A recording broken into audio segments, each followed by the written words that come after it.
Како што веќе најави во топ тема на ваша страна интервју со председателот на Собранието Талат Џафери, многу прашања се отворени. Тој денес имаше и брифинг за новинарите во однос на работата на парламентот. Ви благодарам што дојдовте и јавно да поразговараме за сите тие теми. Отворивте многу теми денеска, меѓутоа она што е прашање кое што најмногу ги интересира јавност и новинарите е прашањето околу донесувањето на законот за јазиците. Јас и во најавата кажав дека имам впечаток според оној денешен брифинг, иако не присуствував пренесува колегите, како да има впечаток дека ќе се обидите повторно да ги надминете амандманите на ВМРО ДПМН и да се донесе законот за јазиците што е можно побрзо без никаква амандманска расправа. Ако тоа не можеше до сега да се направи, како сега ќе се направи? Прво и основно законот е донесен во законодавна постапка, во редовна процедура, ги поминало сите процедури и поради одлуката на председателот Иванов да не го потпише указот, според член 85 од Уставот, истиот се враќа на повторно разгледување и обврска е да се изгласа со веќина, односно да се изгласа повторно и при повторното гласање на законот треба да се обезбеди мнозинство од вкупниот број на пратеници. Имајќи предвид дека во првото гласање законот доби 69 гласа, сметам дека нема причина да се страува од фактот дека не би добил поддршка повторно при гласање законот. Поднесувањето амандмани е процедура и одлука политичка за да се попречи носењето на законот, односно за да се оствари оно ветување претходно што опозицијата во текот на редовната постапка и го кажуваше дека ќе направи све за да попречи носење на закон. И тоа е фактички политичка одлука. Меѓутоа едно мине од таква политичка одлука нормално излезето е со друга политичка одлука. Она што ВМРО го порача е дека на работните групи, веројатно мислат на работните групи или во Собранието, па и на оние ВМРО ДПМН и СДСМ, велат не се разговарало околу законот за двојазичност, ниту има некаква промена на ставовите. И повторно нагласува дека ВМРО смета дека законот за двојазичност излегува надвор од Уставот, истиот е непримелив и сето тоа. Велат дека очигледно е, според ова што го напишале, дека немаат намера да се откажат од амандманите. Па токму тврдењето дека законот излегува од Уставот и превземањето надлежност која што не припаѓа никому освен на Уставниот суд, само по себе укажува дека не е работата да се расправа за законот, него работата да се попречи законот. Односно 35.000 амандмани више не значат расправа по закон.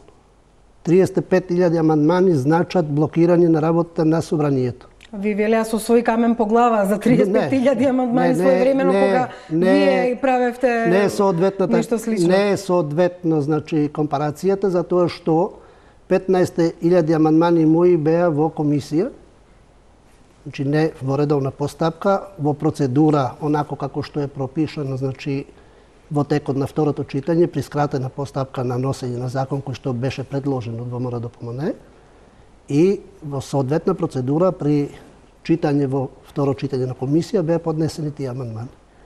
ВМРО ДПМН во редовна постапка при второ читање на законот за јазиците поднесе 85, ако не се варам, амандмани или вкупно имаше околу 90 амандмани од сите пратеници поднесено. И поради случувањата со пратениците на кои што им беше одземен имунитетот, тие се решија да не дојдат на работа на комисијата за да се разгледат тие амандмани.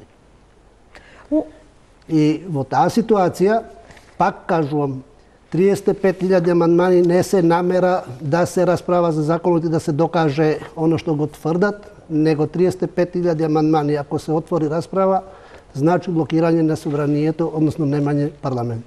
Неколку работи тука само сакам да ви кажам. Кога зборуваме за уставноста на законот, еве ќе цитирам Силјановска, таа тврдеше во ова студија дека законот може да биде, да речеме, да се преиспитува на Уставен суд ако е донесен и ако е завршена процедурата за негово донесување. Се додека е во парламентот не може да се оценува уставноста на законот. Значи мора да се донесе и да се заврши постапката. Ја не треба да ја кажувам, да измислам топла вода за да ја потврдам или да ја кажувам таа теза. Мислам, тоа е и обичен, да кажеме, лаик кој што по долго време ќе се бави со некои процедури правни, ќе разбере дека во таква постапка не може да се цени уставноста на закон.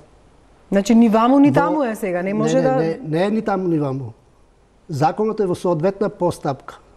Според член 75 став 3 од Уставот, законот се враќа на разгледување повторно и да се гласа повторно.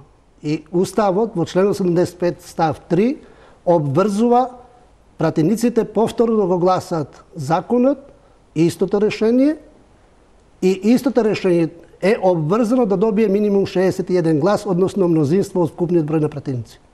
ВМРО ДПМН се повикуваше на други делови од деловникот, кои им даваат за право на поставување на амандмани. Сега, кога ќе се стават работите на кантар, треба да се има предвид дека по однос на нормите, Уставот е потежок од деловникот? Од деловникот во смисла така на нормите, ако се во прашање, и во тој контекст, значи собранието има обврска по втор пат да го изгласа законот, со мнозинството што го бара Уставот, а потоа настапуваат другите институции по однос на сите дилеми. Уште една работа ми е нејасна во однос на тоа што денес, како добро ве цитирале на брифингот сте го кажале, ВМРО ДПМН не е присутна во парламентот и верувам дека и сето ова околу законот за јазиците има влијание и тоа дали тие ќе се вратат или нема да се вратат. Разговарате веројатно и по тоа прашање. Меѓутоа велите, ако лицата осумничени за крвавиот четврток бидат пуштени во домашен притвор, тогаш ВМРО ДПМН повеќе нема да има аргументи за да не учествува во работата на собранието.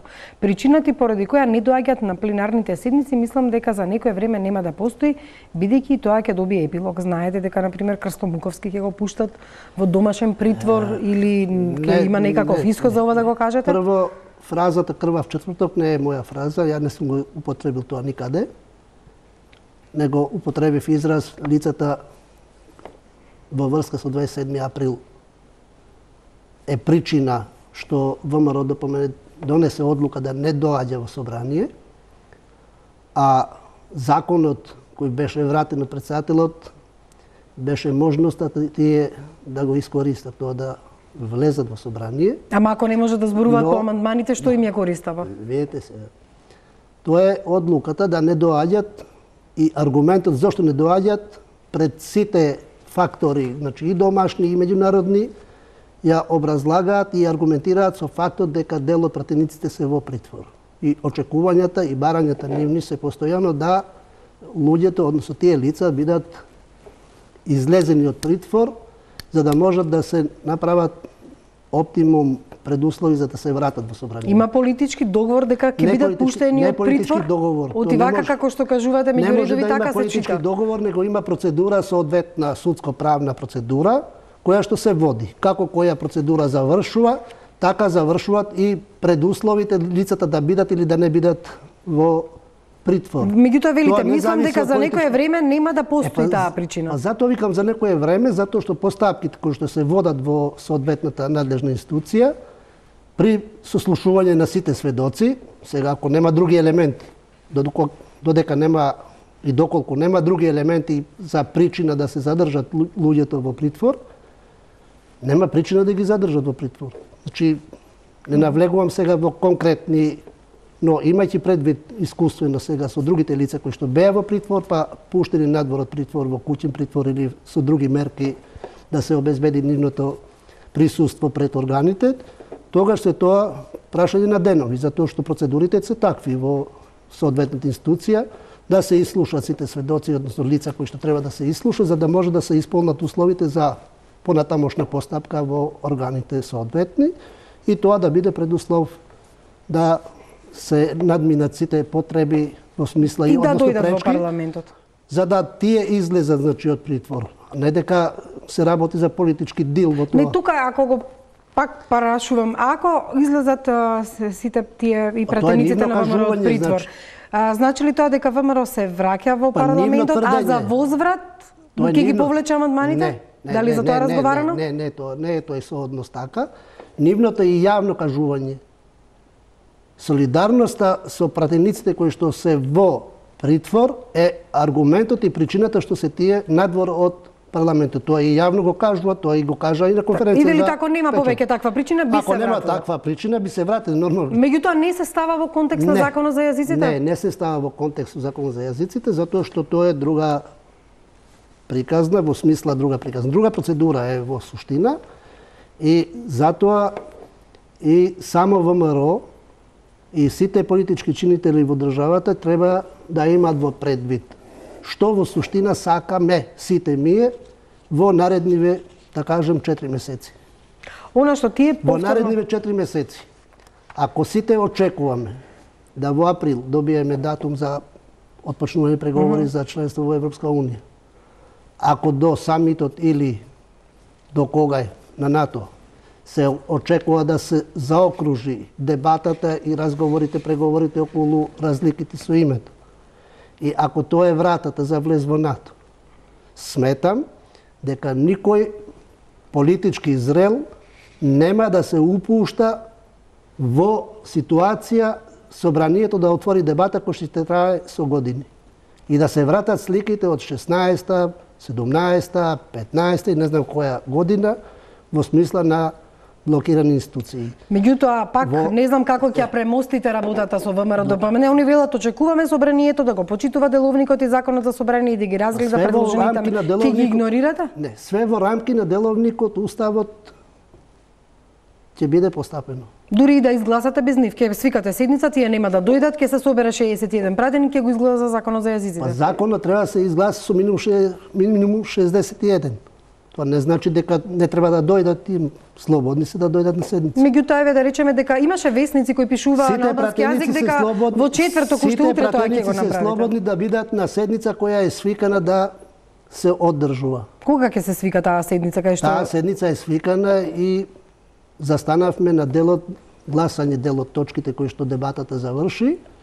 Значи, почетно треба да се продолжи со гласањето на тие точки кои што ги оставивме за продолжението на таа седница и да се отвори расправа во точката Закон за јазиците. Кога е? Таа е веќе свикана уште колку има пред 20 дена. Значи за кој ден? Па не за кој ден, таа е свикана. Не знам дека е свикана, ама треба да се одржи продолжението физички. Продолжението ќе се свика 24 часа порано, ќе знаете сите. Значи тоа е. Да, затоа прашам утре или задутре до крајот на неделава ако имаме. Знаете 24 часа сите деловнички е така. Имаше написи дека во четврток, уште утре тоа би можело да се случи. Добро, се јас не се раководам со написите, јас се раководам со обврските мои. Аха. И собранието. Не сакате да ни кажете.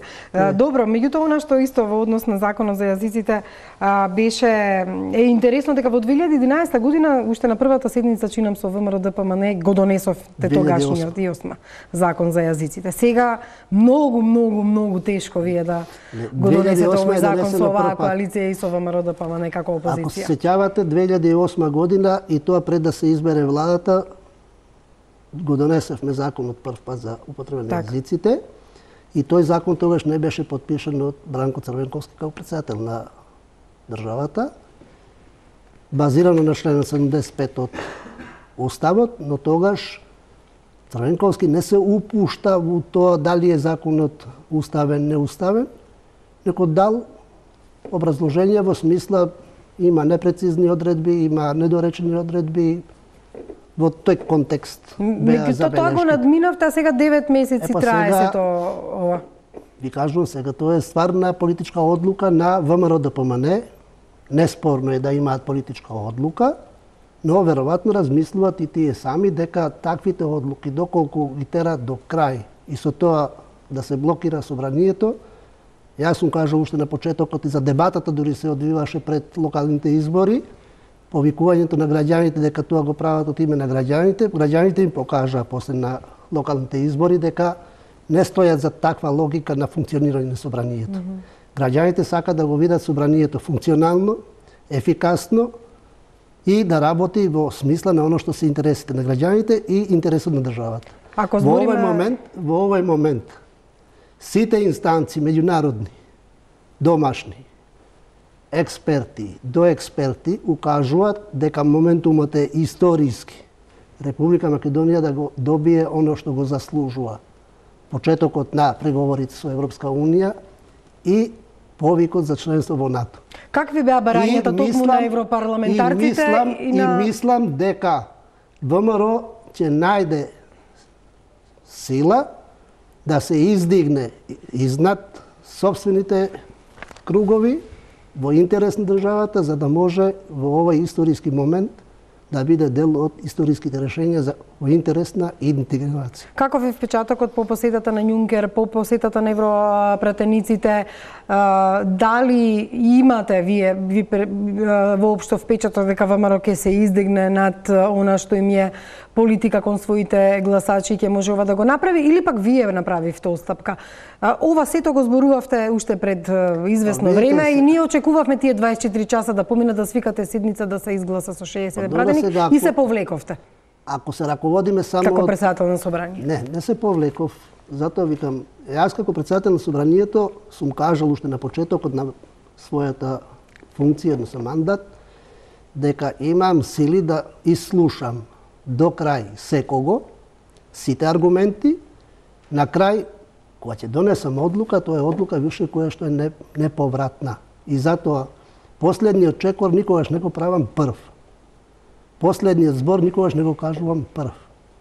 Сум дал можности, сум дал простор, сум искористил секоја можност да комуницирам со сите, да укажувам на сите за оно што е интерес општ. Како очекувате ВМРО да се врати во собрание ако ова го поминете без нив, апсолутно да ги игнорирате амандманите, да свикате седница, да се соберете коалиционите партнери? Законот е донесен, ова не е предлог закон, па да се помине без нив. Ама како ќе ги вратите во собрание, ќе бидат љути, едноставно кажано, еве за публика да свати, ќе се налутат. Ако однесувањето се како децата во мало, па ќе се налутат и не излегуваат од дома 3 дена, тоа е друга работа, тоа е стварна одлука, партиска, политичка. Ако се одлуките засниваат на оно што е иден интерес, тоа е веќе друга работа. Јас рачунам дека има сили таму да се размислува за иднината, во идно време да се размислува, без оглед на моменталните перцепции во смисла на оно што може, како може тоа да се перципира како постапка или како делување на собранието. Од друга страна пак, вие сте од Дуиве, гласачи албанци, ова беше една од првите точки на така наречената спогодба тиранска и сето она што беше околу нејзе. Какво е чувството да не испорачате па на вашите гласачи нешто на време? Без оглед на тоа, не на време. Времето не е фактор што тоа треба да биде денес, утре. Ја како председател на собранието си ги гледам сите аспекти на нештото за одлука која ќе донесам, таа одлука више е неповратна. Ама вие сега од друга страна ова ми е мене малце противречно. Законот му ставивте и звезда. Дека требаш европски, дека тоа немаше потреба, кажа и представниците на Европската унија, дека е приоритетен закон. Може би во контекстот немало потреба, а преку потреба имало законот и да биде со звезда и да се донесе, затоа што со звезда секој извештај претходен од Европската комисија, ако го гледате добро, назначува дека треба да се заокружи прашањето по однос на нормативното уредување на оние обврски што произлегуваат од Охридскиот рамков договор. И по однос на тоа, носењето на тој закон значи средување на односите внатре во државата, поготово меѓуетничките односи, дел од меѓуетничките односи, значи во делот на употребата на јазиците, и со таа спуштена тензија во смисла внатрешно функционирање во политичка смисла, дава подлога сите ние да се сконцентрираме на оно што се наредниве 4 месеци по однос на прашањата кои што ги апсолвира претходно Европска унија и НАТО. Меѓутоа не ја помина Венецијанската комисија овој закон и беше многу чудно објаснувањето дека од кога ќе се донесе тогаш ќе оди на Венецијанска, што апсолутно не е пракса. На Венецијанска може да пратите и хартија, па што ќе ви кажа? Да, меѓутоа во Македонија се почитува мислењето на Венецијанската комисија. Се почитува на секаде. Овој закон и тоа не го се почитува мислењето на Венецијанска комисија, на секаде се почитува и тоа никогаш не е пречка. Таму не можете драфт да пратите, ќе пратите закон. Впрочем, дали драфт може да се гледа на Уставен суд? Не може. Праксата е тоа да се поминуваат овие предлог закони и на Венецијанска комисија. Не е така пропишена пракса. Во драфт да се оди во Венецијанска. Па добро сега, меѓутоа ако веќе зборуваме за Венецијанска, не е таква пракса во смисла стриктна процедура одредена. Ништо не е стриктно, меѓутоа па затоа зборам. Совет кој се почитува во оваа држава. Не можете да пратите нешто во драв што не сте го регулирале внатре како однос. Од друга страна, па која е потребата да се донесе закон што велите утре може да оди на уставен, па некои одредби да паднат таму евентуално. Па сега претпоставка законите се носат за да не паднат на уставен суд, не за да паднат. Законите се носат затоа што има политичка одлука за тоа да се носат закони, односно е врска на законодавниот дом да носи закони, прописи, други акти кои што ќе немаат потреба да бидат според мене на уставен суд. И затоа се разгледуваат во соодветна процедура, се разгледуваат и во контекст на усогласеноста со уставот. Во собранието единствено надлежно тело во законодавна постапка за утврдување, односно за оценување на усогласеноста на предлозите, предлог актите, односно законите со уставот е законодавно-правната комисија во прво читање кога си го гледа законот, покрај матичното тело го гледа законодавно-правната комисија и од аспект на потребата за носи на законот и од аспект на усогласеност на предлог законот со уставот. Двете комисии кои што го разгледале законот, предлог законот тогаш за употреба на јазиците, до собранието поднесува извештај во кој стои дека има потреба од носење на законот и втора точка, законот е усогласен со уставот и како таков предлагаат заклучок на пленумот да законот е во ред во таа смисла и дека може да оди во понатамошна постапка, односно во второ читање. Зошто, например, не беше на некој начин и удоволена опозицијата која бара сепак да го разгледа овој закон и со европско знаменце и експерти да го разгледаат, да има поширока дебата и слично. Сега, процедурите не се водат хипотетички таму и по однос на желби. Процедурите се пропишани во соодветни рокови како се води. И во таа дебата се изнесуваат аргументите про и контра. На крај за аргументите про и контра се гласа. Ако надвисуваат аргументите про, мнозинството ќе гласа про. Ако надвладеваат аргументите негативни, законот нема да помине. Тоа е процедурата, демократска парламентарна процедура. А другите институции имаат други надлежности по однос на иницијатива на било кој да може да поднесе иницијатива за да се утврди точно дали е тоа или не. Да сублимираме дека вие би свикале седница за 24 часа, за 48 на која што ќе го продолжите таму каде што застанавте со точките што претходеа на гласањето на законот за јазиците, со 61 пратеник доколку собере власта, коалиционите партнери би го изгласале и без присуство на ВМРО-ДПМН доколку не се јави во пленарната зала. Впрочем, така и се изгласа. И веќе нема да бидат, ги преведувавте според постојниот закон сите тие 35.000 амандмани, за жал работата на преведувачите ќе биде залудна. Зборам затоа што луѓето многу работеле. Тоа е процедурална обврска на материјал кој што е добиен, обврска е да се преведе за пратениците на кои што треба да им се поднесат преведени. Тоа не може да биде сега. И покрај тоа што се поднесени дадени на пратениците на разгледување нема да се најдат на дневен ред. Сега ја не сум го кажал тоа конечно. Јас само сакам да заклучам дали е тоа. Би свикале седница со 61 глас би се изгласал законот. Одлука за тоа конечно ќе се изјаснам што и како ќе се постапи на самата седница. А седницата не можам да ја свикам ден за ден, него ден претходно треба да биде свикана продолжението и ќе знаете сите на време дека е свикано продолжението. Некои ќе речат дека ја можеби не разбирам, ама да повторам дека од ова сватив дека не е исклучено да донесете закон за јазици без присуство на опозицијата со 61 глас, колку што е потребно за донесувањето на овој закон. Не е исклучено. Јас не можам да ги терам со сила. Учениците во школа па не се терат со сила. Ќе дојдат до школа па не влегува во училница. Моја обврска е да свикам продолжение на седницата. Кој ќе дојде, дошол. Кој не доаѓа, тоа е загарантирано право на пратениците да ќе дојдат и нема да дојдат. Постојат работни групи помеѓу ВМРО, ДПМН и СДСМ за кои разговарат за многу прашања, од правни прашања, реформи во правниот систем, судството и слично. Меѓутоа, велат на работните групи не е разговарано околу закона за двојазичност. Не знам за кои работни групи, во собранието исто така постојат работни групи. Во оние што се политичките не учествува ДУИ. Зошто? Па видите, оние работни групи што функционираат меѓу ВМРО, ДПМН и СДСМ се работни групи за усогласување на оние закони од реформскиот пакет закони, кои што треба да се донесуваат со 2/3 гласови. И меѓу нив е и законот за заштита на сведоци, кој што нема потреба од двотретинско, но поради некои укажувања тогаш од опозицијата и по укажување на Европската комисија си дадовме во можност да се разговара за тој предлог закон и доколку се најдат и кога ќе се најдат едните и другите, но тоа не може да оди до безкрај, соодветно време, да се обзнани дека се најдоа решение, односно се усогласиле околу текстовите, тогаш ќе може да продолжиме. Впрочем, тие точки се на дневен ред на седница, но нема да се разгледа дури затоа што треба двотретинско гласање. Зошто ДУИ не учествува во тие работни групи? Па ДУИ со СДСМ ги има усогласено ставовите. Заедничкиот представник во коалицијата. Нешто заедничкиот представник, него нема дилеми околу текстот што е усогласен уште во влада.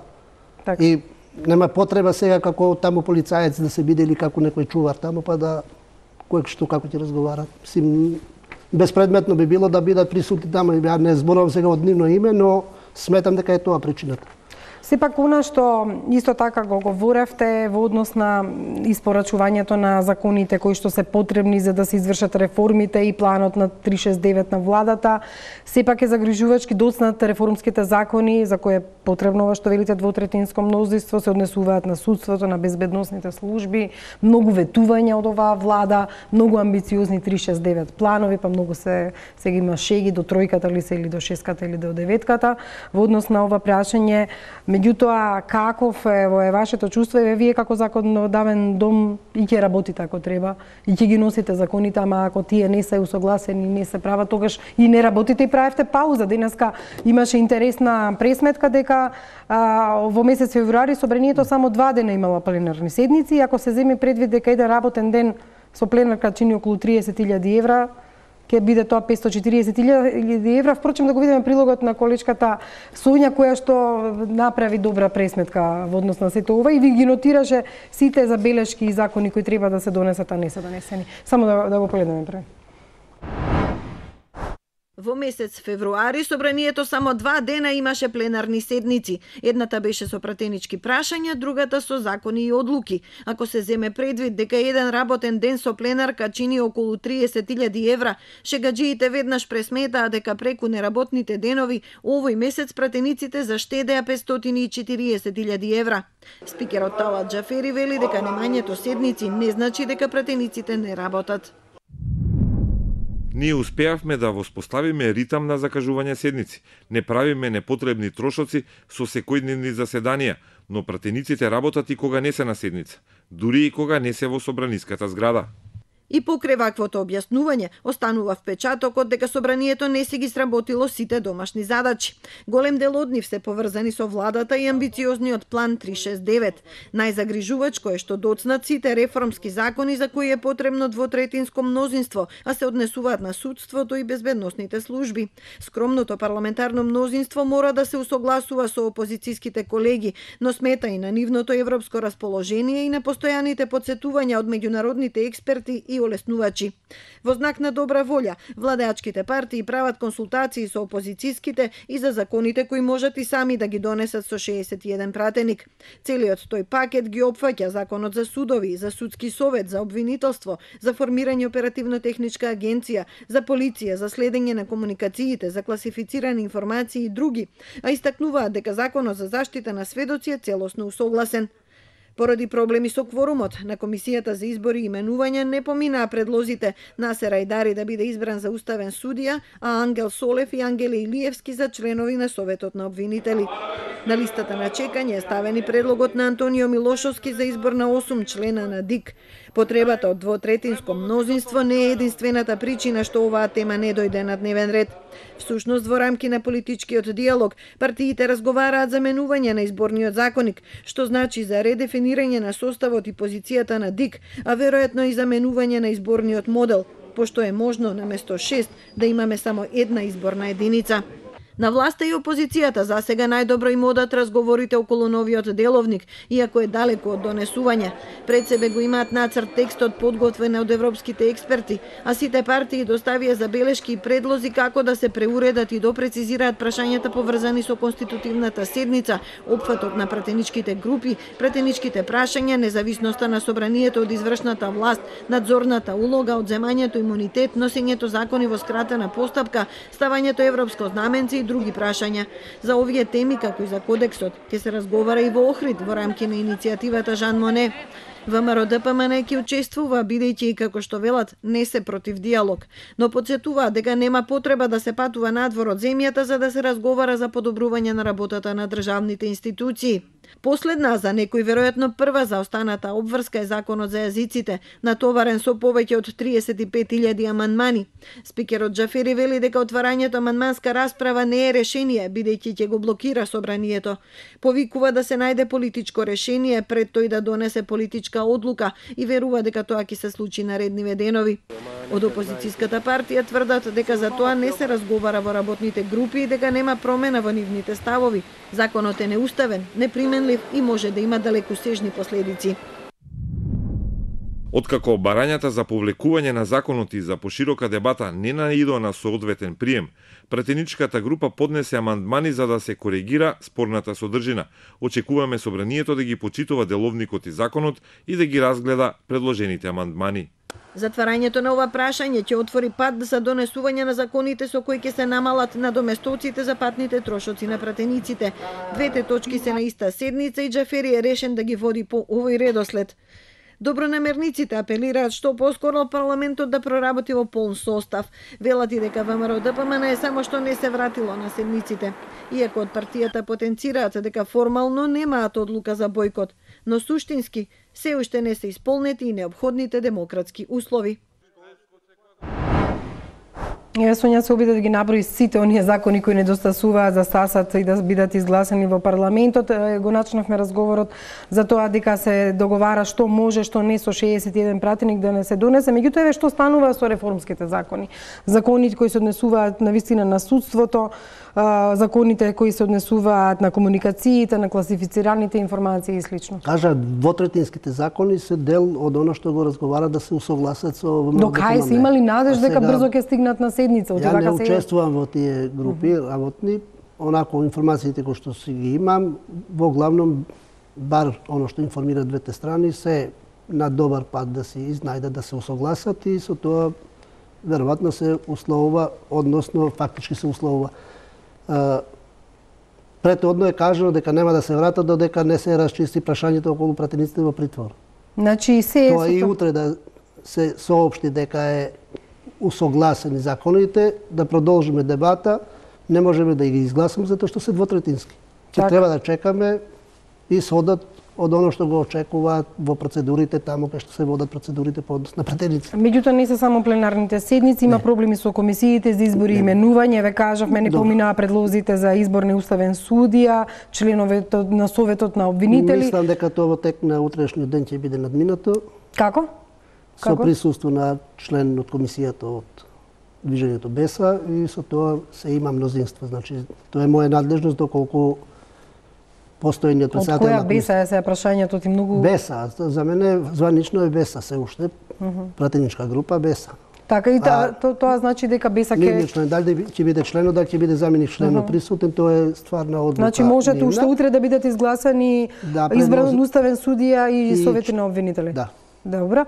На листата на чекање е ставени предлогот на Милошовски за избор на 8 члена на ДИК. На дневен ред беше, не може да се разгледа во моментов кога дојдовме до таа точка. Милошовски не беше присутен и не може да се отвори дебата. По тоа тој предлог одлука за огласување така на членовите. На членовите и тоа е тоа. Дали веќе се усогласени по тоа прашање сите и дека ќе предложат членови дека тоа навистина ќе се реализира? Тоа више не е моја обврска јас да размислам дали се усогласени или не.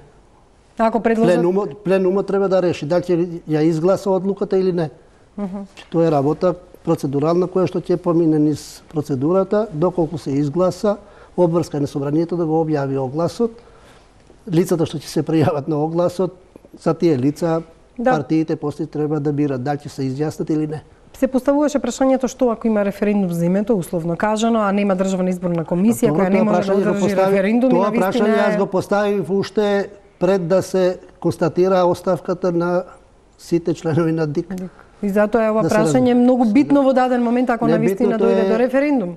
Тоа е најбитно, затоа што не е само прашањето на референдумите, тоа е прашање на функционирање на сите други аспекти на изјаснувањето директно на граѓаните и на евентуалните можни потреби по односи на собранието само. Да посакуваме да не се случи со никој од нас ништо, а тоа не може никој да го гарантира. Тогаш би настанал проблем во смисла на тоа што како би се покренала постапка за верификација на мандат на било кој на иден било кој пратеник. Ова е поврзано и со изборниот законник, редефинирањето на составот и позицијата на ДИК, менување на изборниот модел за ложбите, дали ќе биде изборна единица. Дел од политичките преговори во политичките партии, доколку разговара за тоа е нивна надлежност, не е спорно за мене тоа. Се уште не е. Меѓутоа, дефинитивно ДИК би требало да се најде што поскоро на дневен ред на пленарната седница. Една од првите институции што би морало да се најде пред пленарна седница за избор. Она што сепак е позитивно е во однос на деловникот. Сега, она што сакате да се надмине можеби и во Охрид, нема да одите во Франција, тука ќе бидат преговорите. Стварна перцепција беше дека ако се оди во Париз, па зашто се оди, па зашто ќе се разговара и се направи пропаганда дека тоа ќе биде место каде што ќе се преговара за името, па вие не сакавте да добиете таков призвук, ова што е всушност... и затоа во консултација со европратениците се решивме тоа да биде тука. Што значи тоа? Дали има клима за да се разговара за деловникот и да се надминат овие работи со кои што сега сте соочени? Дали има клима има и се разговараме за сите оние работи кои што во минатото ги имаме детектирано како проблематични во самиот деловник. Во самиот деловник, да не се доведува до блокада на парламентот. Понатаму више парламент да не се доведува во ситуација да се блокира и во тој контекст и моето укажување по однос на 35.000 амандмани дека е еден од деловите деловнички што однапред треба да се превенира, да не се случи, па да истото тоа го регулираме и во тој пакет да се регулираат и тие односи. Тука велате прецизирање на прашањата поврзани со конститутивната седница, опфатот на пратеничките групи и тука е исто, например, ВМРО ДПМН функционира сега со многу пратенички групи, пратеничките прашања, независноста на собранието до извршната власт, надзорната улога на собранието и многу прашања кои се во деловникот. Не знам 2 дена дали ќе бидат доволни ако претходно се не усогласите. Ние работиме со денови околу тие работи и затоа и чувството дека собранието не работи.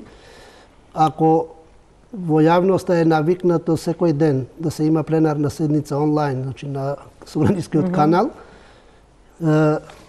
сега тоа не е пракса, а не е пракса затоа што не се остават материјали да седат во собранието па една по друга да се свикаат седници. Него материјалите спремат деловникот, онако како што се роковите пропишани во деловникот, се води сметка да ниеден материјалите не премине рок на седење, односно стоење во собранието и во соодветно време се свикува седница која што ќе ги собере сите материјали претходно доспејани и се во рамките на роковите на седницата. Наредната седница додека материјалите што доаѓаат после таа свикана седница доаѓаат, седат соодветно време според деловникот во собранието, се свика наредна седница. И затоа сега се има чувство дека нема седници и само 2. Зашто сега не се работи, само 2. И ако сте се пофалиле дека тоа значи заштедување на пари. Суштината што претходно се гледаше тоа штедење пари што го спомнав во конотација затоа што трошокот на собранието сите го пресметат, го перципираат само како патни трошкови на пратениците, односно другите работи.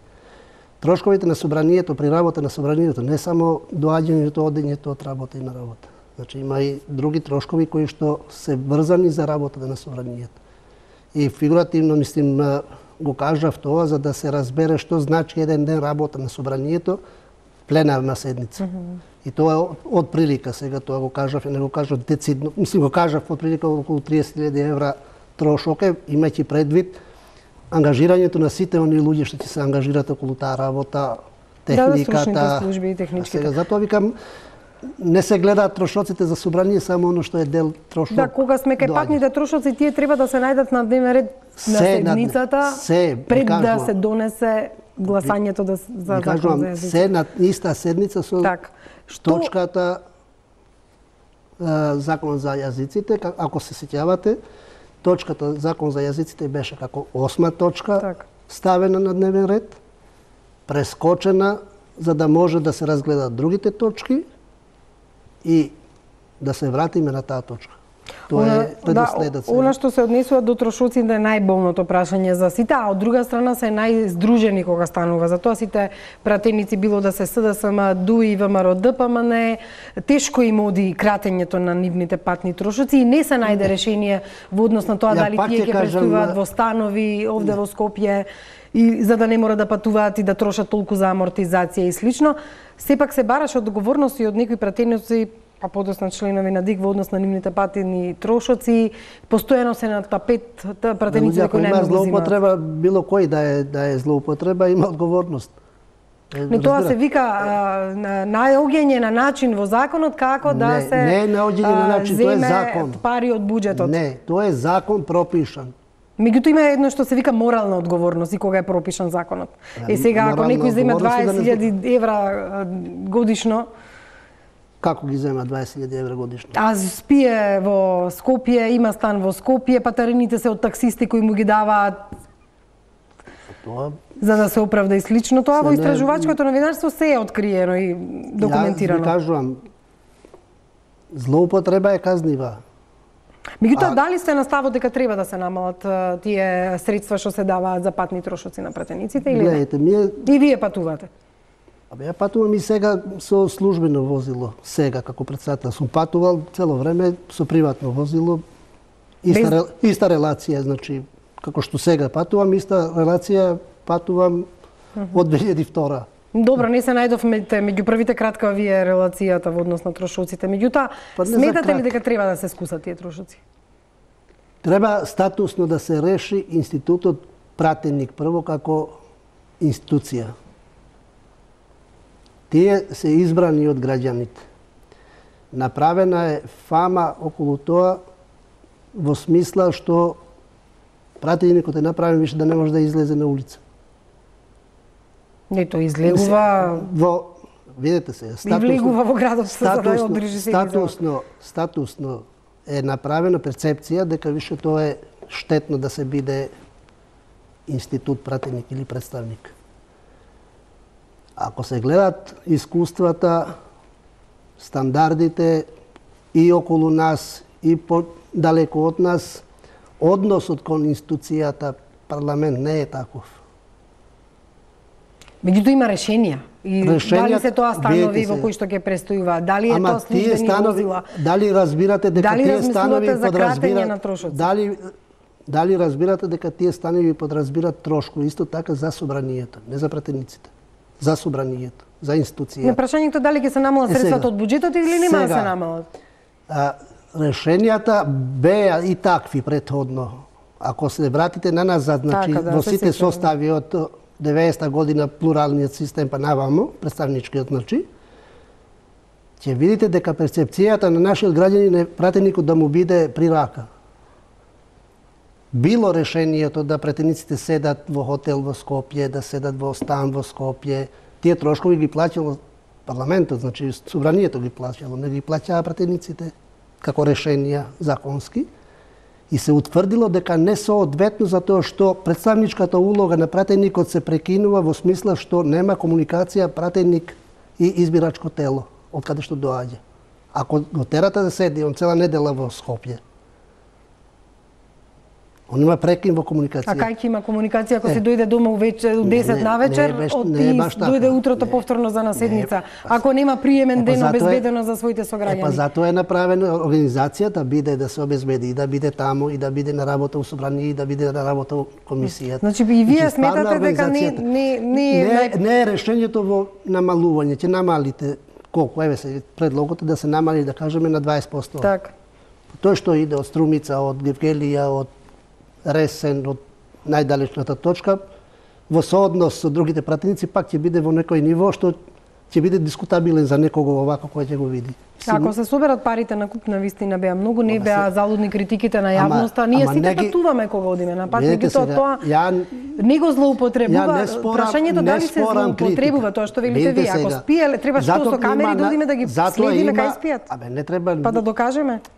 Не треба вие да докажете. Има надлежна институција која што се бави со тие работи. Меѓутоа, ја не знам ниту еден актуелен пратеник, освен ние новинарите што пишувавме, дека имаше некакви последици и се уште има додека ја врши пратеничката функција, затоа што земал сметки од таксисти, не спиел во својот град, останал во Скопје, земал патни трошоци и амортизација на возило. Ја не може да коментира сега тој новинарски став, поти не е работа на материјална расправа по тоа.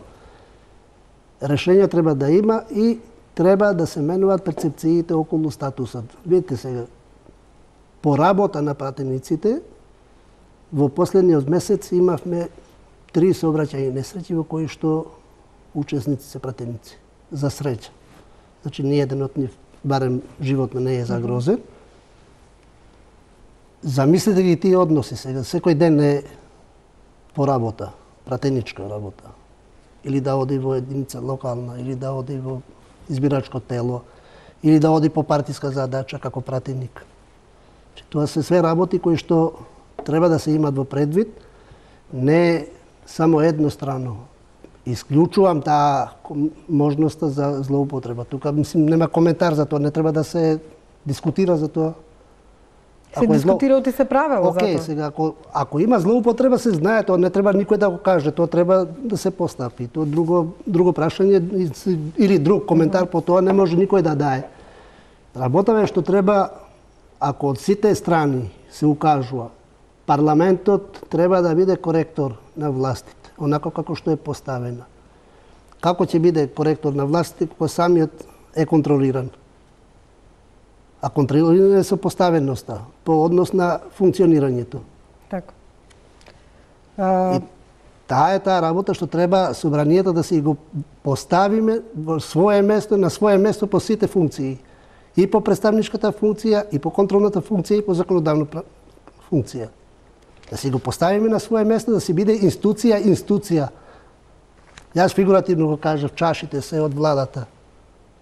Да, тоа ми е исто, следните прашања се однесуваат на прво осамостојувањето на буџетот.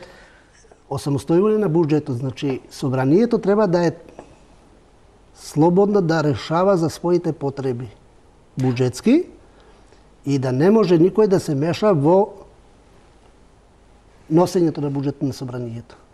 Колкав буџет има собранието и сега дали тој се во моментот цифра не може да ви кажам. Меѓутоа дали се рефлектира тоа ако ви имате заедничка служба за значи ако се оддели буџетот на собранието би барале веројатно поголем буџет, би зеле во предвид дека имате самостојни функции кои што треба да ги вршите и слично. Нормално е, тоа е како функционираат. Меѓутоа имавте и потреба освен средства да добиете и обезбедување самостојно и полиција. Сега елементите на самостојноста на собранието се, значи, во смисла финансиска, во смисла служба, собраниска, во смисла обезбедување внатрешно на собранието. Тоа значи дека нема под МВР да бидат луѓето кои што ќе го обезбедуваат собранието, а од друга страна во исто време треба да се и професионални и обучени да поседуваат оружје, да носат соодветна легитимација и слично. Да. Тоа е нешто како судската полиција, меѓутоа тука веќе тие бранат законодавен дом и пратеници, верувам дека и нивото на професионалност внатрешното обезбедување не треба да има ниво на надворешно обезбедување во смисла на опремата, опременоста и не знам што. Затоа што внатре се пратениците и службата.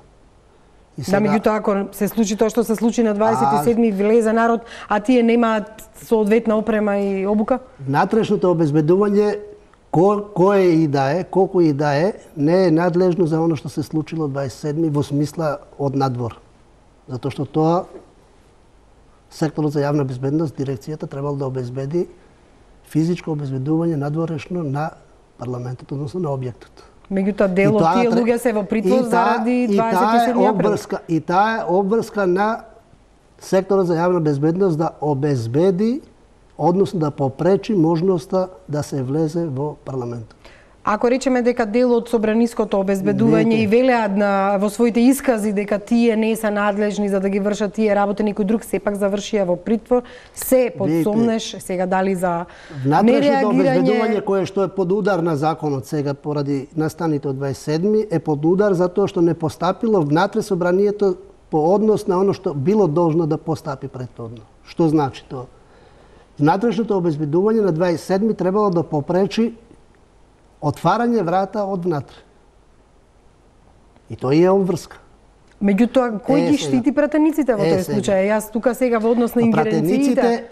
Пратениците меѓу себе предпоставка е дека нема да се тепат.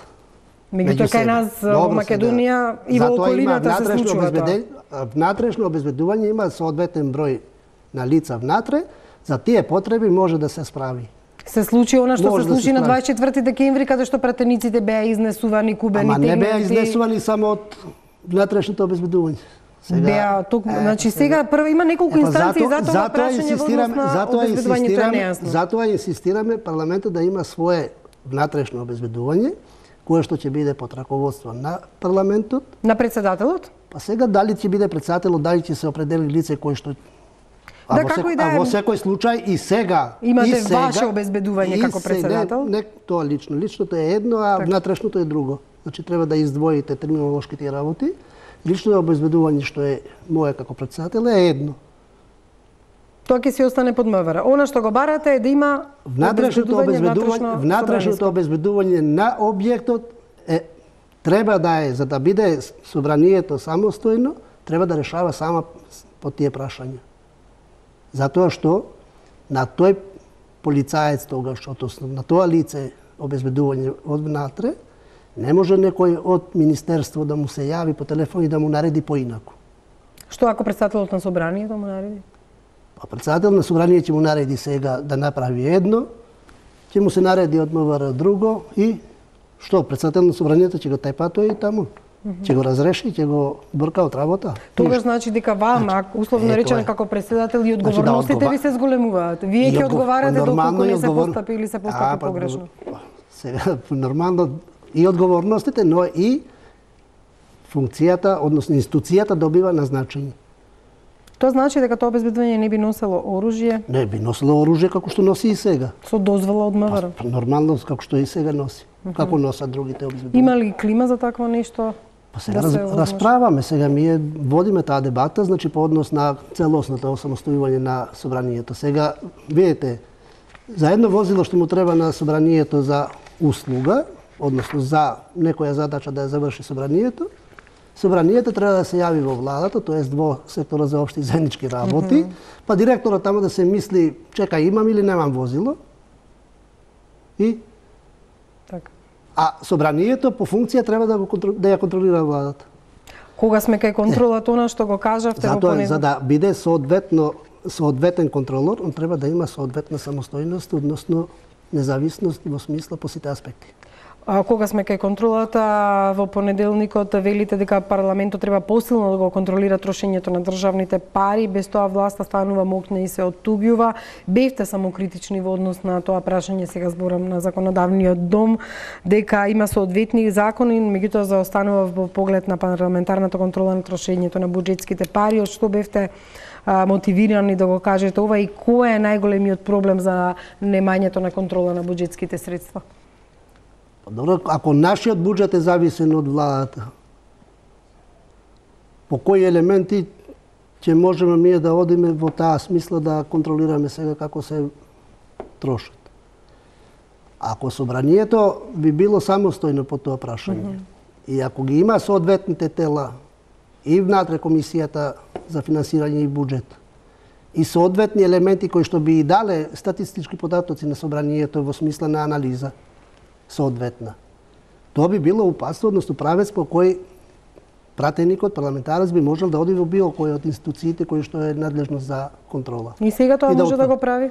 Може да го прави, ако сака и ако е работлив и вреден? И ако сака да ја критикува власта, кај нас тоа ретко се случува. Ако си опозиција, тогаш да... Да ја критикува власта, но не е се така.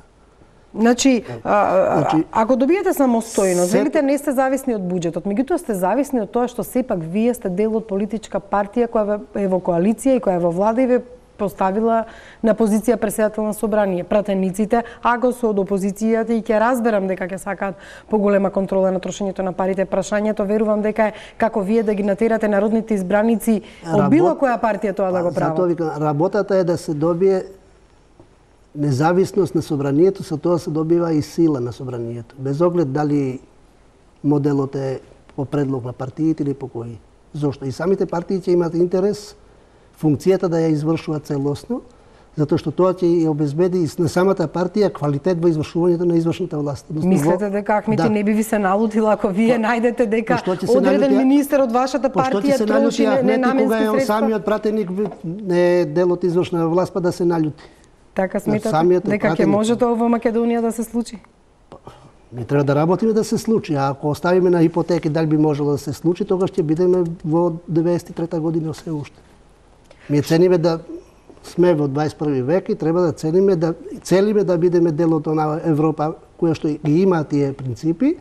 Впрочем, ние имавме и таква конференција понеделник таму кај што се изјаснив токму од Европскиот парламент, за да можат и тие да ги кажат искуството, односно принципите по кои што ги извршуваат надлежностите парламентарни таму. Да не е само декларативно, и веќе прочитам, ако таа отсуствува, сметате на контролата, извршната власт станува мокна, се издига на другите две гранки на власта, се оттугива од општеството и граѓаните, создава поволни услови за ширење на корупција, а од корупцијата имаат корист само многу тесен круг на политички и бизнис елити. Очигледно дека нешто ве испровоцирало за да дадете ваков заклучок. Сметате ли дека и во оваа влада постојат сектори, министерства, министри кои навистина треба да се исконтролираат и преиспитаат? Ако не се регулирани односите, потенцијал е секогаш тоа да се направи, односно да се има потенцијал за такви. Последно беше Министерството за култура, каде што видовме дека има неправилности во делењето на средствата за проектите од културата. Имаше многу кои беа дискутабилни и преиспитани. Тоа е веќе почеток на функционирањето на самоконтрола над институцијата. Не беше само контрола, ние откривме новинарите. Говорете сега, ама само контрола која ќе ги објави одлуките, што е одлучено, кој е тој, што е тој, и тогаш се дава можност и за самоконтрола. Да се види внатре системот како функционира. Значи, сама секоја институција мора да си го регулира системот како функционира, само контролата внатре, односно внатрешната контрола на секоја институција. Дали значи дека пратеникот ДУИ би можел истото прашање што јас му го поставив на министерот да го постави на седница на собрание и да праша дали тие и тие средства се потрошени како што треба, затоа што тој пратеник открил дека се ненаменски дадени? Зошто да не смее да го постави? Пратеникот и е надлежност. Тоа ви интенцијата со ова? Интенцијата е да се засили улогата на пратеникот, тоест на собранието. Контролната моќ. Кога викам улогата на собранието, тоа подразбира преку улогата на пратеникот. Како единка и тоа како целина после да направи и целината како функција контролна. И сигурни сте дека ќе ве остават да бидете на таа функција ако вака ги контролирате? Јас работам така, сега не размислувам за функцијата, размислувам за институцијата, што сметам дека треба да биде институцијата по искуството, веќе пети мандат во парламентот, и сметам дека дел од тие работи треба да тама да ги сместиме и да ги наместиме прво како што треба, да се оставиме институцијата каде што и е местото во однос на другите институции, онако како што е определено како основна вредност уставна, поделата на властите на законодавна, уставна и односно законодавна, извршна и судска, и по таа логика да се функционираат институциите. Кој ќе ве контролира вас? Мислам не вас лично, туку собранието? Има кој го контролира и собранието.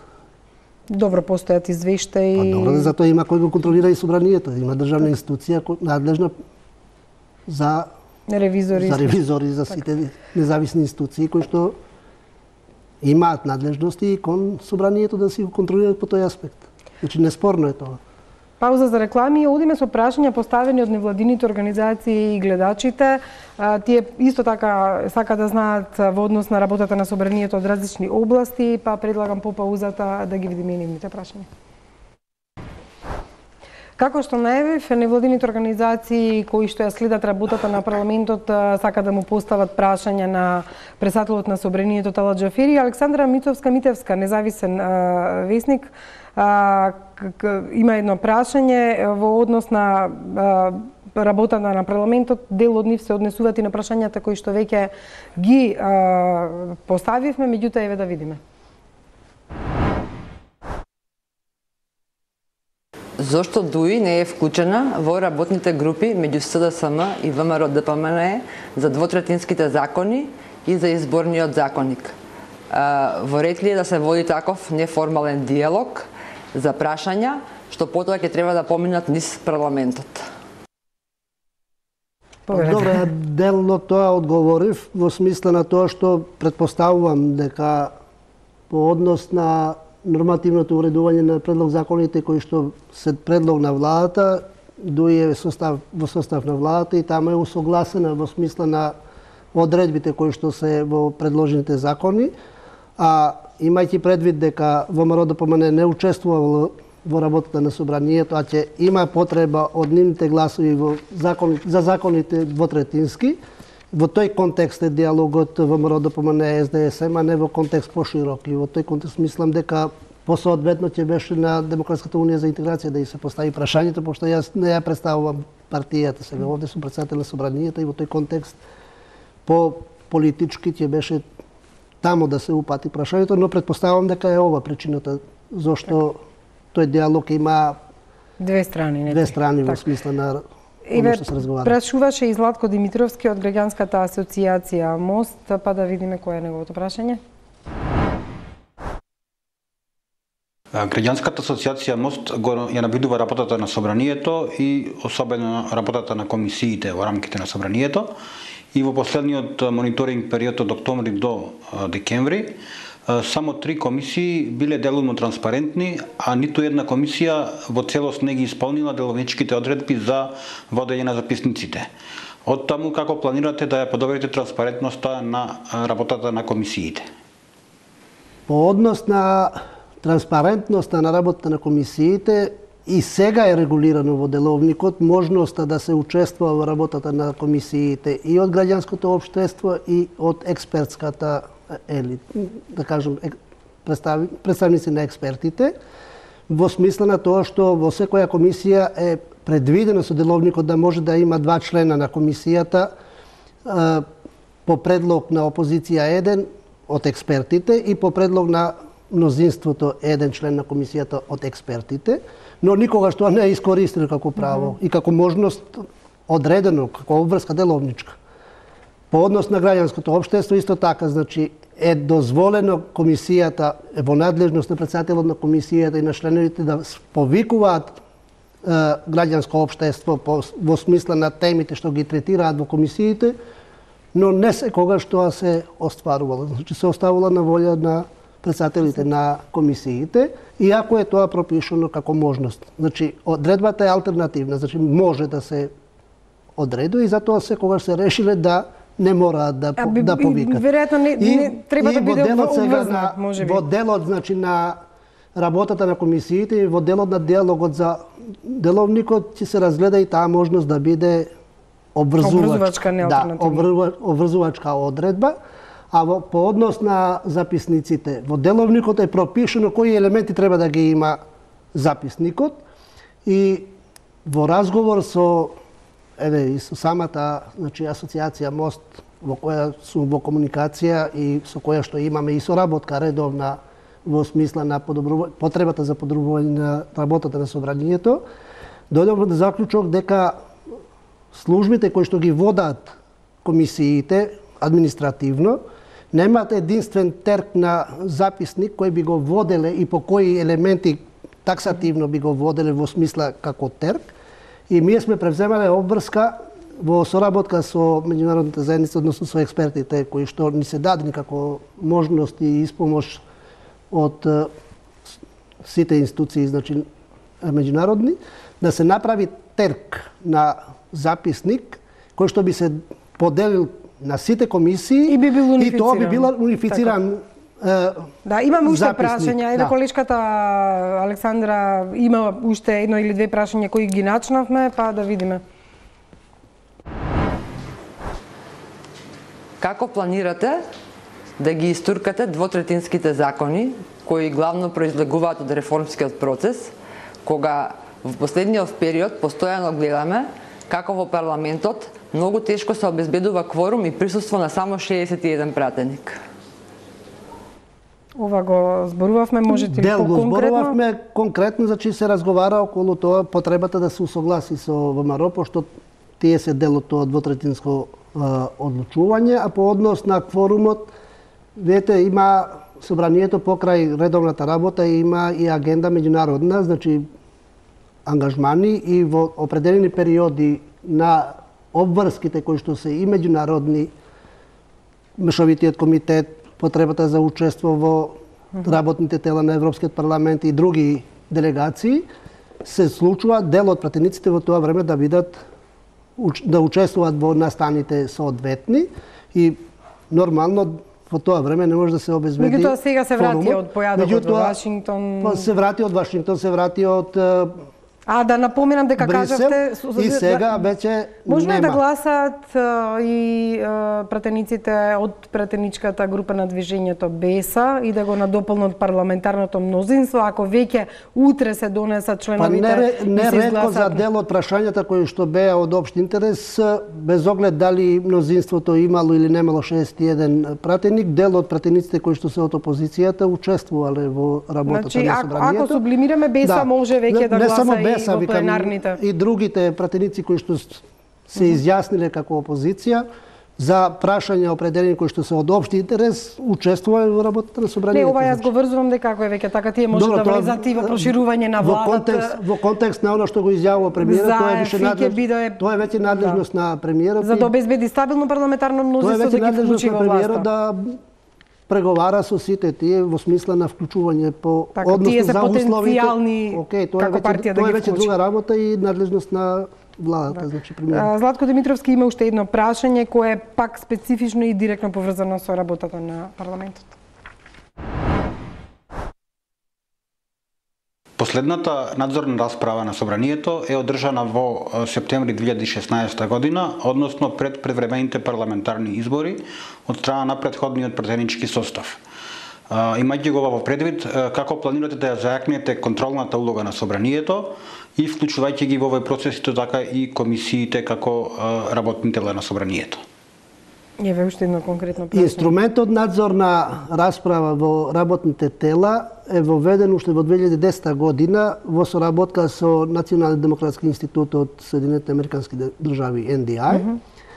И тогаш, имајќи предвид дека во деловникот нема такви одредби по однос на динамиката и методологијата за организирање и спроведување на надзорните расправи, беше направен, изработен, значи од NDI прирачник, упатство во 34 чекори за организирање и спроведување на надзорните расправи. И во таа година, значи 2010-2011, имало и највише надзорни расправи, имајќи предвид дека требаше да се види, значи, методологијата како ќе функционира самиот инструмент, но во контекст на сето оно што беше политичката криза после 15-16, па и самата 17 година, не оставаше предуслови соодветни за да може да се организира такви расправи и во рамки на дебатата сега за деловникот мислам дека ќе биде дел да се уреди и во самиот деловник посебна глава надзорни расправи кои што ќе се вметне во процедурата на деловникот и да се дооформи инструментот за активирање и одржување на истата. Значи тоа е таа работа што треба да се искористи и во таа смисла се согласувам дека недостасувале тој тип на надзорни расправи, затоа што е тоа уште еден инструмент за извршување на контролната функција на собранието. И уште едно прашање од колешката од независна висника Александра во однос на комуникацијата со другите пратенички групи. каква ви е комуникацијата со другите пратенички групи? Со оглед на тоа што ве слушаме деновиве како кажувате дека сте во постојана координација со ВМРО ДПМН која го бойкотира парламентот, а освен тоа координаторот на пратеничката група на СДСМ Томислав Тунтев пред известно време изјави дека недостига подобра комуникација меѓу пратеничката група на СДСМ и претседателот на парламентот. Јас сум кажал и на брифингот. Денеска повторувам дека имам комуникација со сите политички партии во собранието. Ама ако зборите со едни повеќе, другите се лутат и обратно, вака излегува дека и тие забележуваат. Па тоа е друго прашање сега дали ќе се љути некој или нема да се љути некој, и по сама функција претседателот на собранието повише време треба да посвети на опозицијата него на самото мнозинство, затоа што по дефолт мнозинството веќе треба да е активна и присутна во парламентот и не би требало да биде обврска на претседателот на парламентот да ги тера, да кажам, координаторите на мнозинството за да бидат таму кај што им е местото, впрочем, затоа и се мнозинство. Ја немам такво чувство дека недостасува комуникација со координаторот на СДСМ, затоа што не секогаш е потребно координаторот да биде присутен па да се има комуникација. Има заменици координатори, има двајца таму, имаме редовни координации понеделнички и секогаш кога сметам дека има потреба да ги повикувам, ги повикувам. Или ќе ги повикувам замениците, или ќе ги повикувам координаторите, во зависност кој е присутен, кој не е присутен во самото собрание во моментов. Значи, по мене не недостасува комуникација ни со мнозинството, но пак кажувам, имајќи предвид соодносот на пратениците и политичките партии внатре, јас и јавно кажувам, повише време трошам со опозицијата, одошто со мнозинството, затоа што и е основна обврска моја да имам и да посветам повише време на опозицијата. Во однос на едно прашање, индиректно денеска весте назначувањето на Лазар Еленовски во НАТО, во Брисел, како представник за Македонија, тој беше и во претходниот коалиционен состав на оваа позиција, потука имаше разни коментари, зошто токму тој, зошто тој е постојано на таа функција и слично, и стигна вест од ДУИ дека тоа е по предлог на Демократската унија за интеграција. Во однос на овој предлог, тој е член, се зачлени во партијата или како експерт? Јас немам коментар по оно што е надлежност на владата, а по однос на оно што кажувате дека сте добиле од Демократската унија за интеграција, ја нема што да коментирам. Моите функции во органите мируваат, дури сум претседател на собранието. Така да... Немате информација од тој? Не за информација, немам потреба да се оптеретувам со тоа. Тоа е, ако е партиска работа, ако веќе партијата кажала така дека е тоа, ја не чувствувам потреба дека треба јас да се изјаснам од име на партијата. Так. Во однос на парламентарното мнозинство, иако велите и секако е работа тоа на премиерот, тој најави дека ќе прави реконструкцијата на владата за да се обезбеди стабилно парламентарно мнозинство, освен навестувањата дека БЕСА ќе би било во таа влада и би го обезбедило тоа парламентарно мнозинство, што станува со останатите пратеници од други пратенички групи или партии, алијансата која што не повеќе нема министерски места и слично и не е во корелација со владата, имали можности повторно да биде и кој се би можел да го обезбеди тоа стабилно парламентарно мнозинство според вас? Како што кажавте, тоа е надлежност на владата, односно на премиерот, во консултации со политичките партии да направи работи кои што смета дека му се потребни. Од контекст на собранието, кога ќе има такви престројувања, и политичките партии и владата се должни да известат собранието по однос на движењата. Впрочем, самите пратеници, доколку одлучуваат статусот да го имаат во една или во друга страна, во смисла власт, опозиција, треба да се изјаснат, односно да го информираат претседателот на собранието дека... Ве информираше ли некој до сега? За сега информираа пратениците кои што се изјаснија дека излегуваат од коалицијата од кај што излегува и ќе делуваат така како што делуваат за сега како независни пратеници. Имате најава за формирање на нови пратенички групи? Па ја не мора да мислам за најавите. Јас размислувам за оно што е формално правно доставено до мене, што е обврска да достават до мене. Меѓутоа нема за нови поинаку не може да групи. функционираат, затоа што Да, меѓутоа нема за нови пратенички групи, има само за независни. Сега нема. За сега нема. Но Так. во секој случај, доколку се решат така политичките партии да функционираат, кои што ги нотиравте, тогаш тие се должни да известуваат, односно да ме информираат соодветно спрема деловникот за нивната намера, односно за нивната одлука, за да можем соодветно после да постапувам јас по однос на нивните обврски. И повторно за крај ќе се вратам на законот за јазиците. Кажавте дека пак имате и деве комуникација со опозицијата, со ВМРО ДПМНЕ. Впрочем, ги подсетувате ли на преговорите што ги водеше оваа партија кога требаше и по изборите парламентарни? Прва беше таа која можеше да состави влада во разговорите со ДУИ и во однос на секојаш поставуваното прашање до кај отидовте во тие преговори. Ги подсетувате ли на тоа дека и тие дале ветување дека ќе се донесе овој закон за кој што сега дадоа 35.000 амандмани? Па не мора да ги подсетувам, ја знаат. И која? Мислам дека нема потреба да ги подсетувам. Тоа се истите луѓе, истите пратеници во суштина, кои што беа и на 1 јануари 2017, тие пратеници се и денеска. Значи, знаат што било, што не било. Барем тие што требали да знаат. Меѓутоа истите сега тие се во една друга позиција, велејќи дека е друга.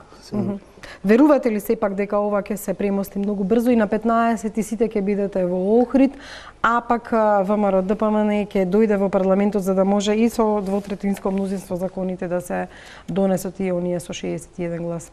Па јас верувам дека ќе се премостиме. Сте оптимиста? Од секогаш.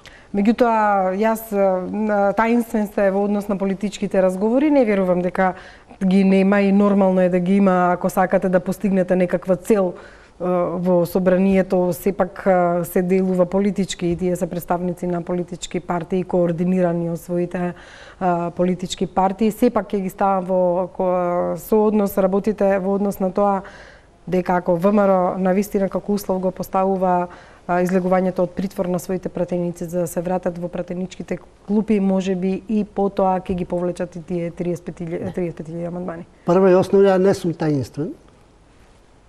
По никое прашање, внимателен сум во постапувањата, внимателен сум во оно што ќе го кажам, и кога има соодветна одлука, соодветно е информирана и јавноста и сите они што треба да бидат информирани за одлуката. 24 часа порано ќе не информирате? Секако, значи, тоа е обврска. А по однос на одлуката за неприсуство во собранието, тоа го кажале и на конференција за печатото. Не, апсолутно не е спора, меѓутоа ова го извлеков како заклучок по тоа дека велите може да се случи да излезат тие условно речено пратеници од притвори, тие да немаат причини за да постапките до кај се стигнати вака спрема оно што ги имаме како информација, значи тоа е прашање на време кога ќе се заокружи таа постапка предистражна и истражна што е во доменот на сослушување на сите они што треба да ги сослушат, за да се створат услови тоа да се постапи така како што очекуваат, впрочем и самите тие од ВМРО ДПМНЕ. Ви благодарам за овој интервју. Се надевам дека навистина транспарентно и на време ќе не информирате за сите работи. Благодарам што бевте гостин во Топ тема на ваша страна. Ви благодарам за вниманието. Останете со програмите на телевизијата.